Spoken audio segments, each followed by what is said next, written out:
Chika Minute na mga kapuso at ang maghahatid ng latest sa showbiz happenings. Walang iba kundi ang gumaganap na si Eunice sa Asawa ng Asawa Ko, si Sparkle star Ashley Rivera. Ashley? Salamat, Miss Mel. And it's a rainy Monday, chikahan mga kapuso. Fresh from their vacation sa Australia ang Dantes Squad, kung saan pinusuan ng netizens ang cute photo na captured ni Ding Dong Dantes sa kanyang mag-ina. Makichika kay Lars Santiago. Hindi napigil ng masungit na panahon ang pakikiisa ni Ding Dong Dantes at Rocco Nacino sa Stop and Salute the Flag ceremony sa pagdiriwang ng National Reservists and Maritime Months. Pinangunahan ni Major Jose Sixto Ding Dong Dantes ng Philippine Navy Reserve Force ang pagpupugay sa watawat.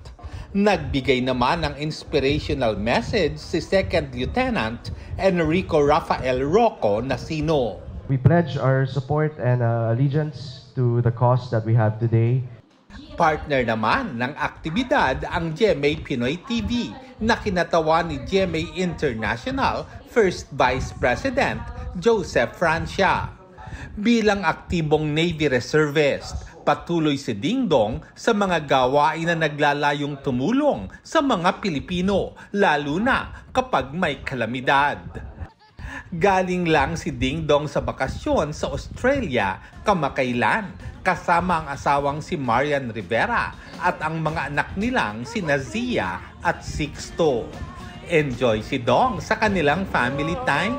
Na finlex pa ang may daga pose ni Nayan at Zia. Magmula nung 1-year-old siya, pinipicturean ko na silang dalawa. Tapos ngayon, parang halos konti na lang, magka-height na sila.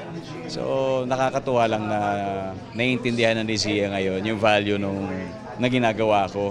Parang dati kasi, okay, gagawin ko lang. Pero ngayon, alam na niya na, ito ay isang bagay na gusto niyang gawin.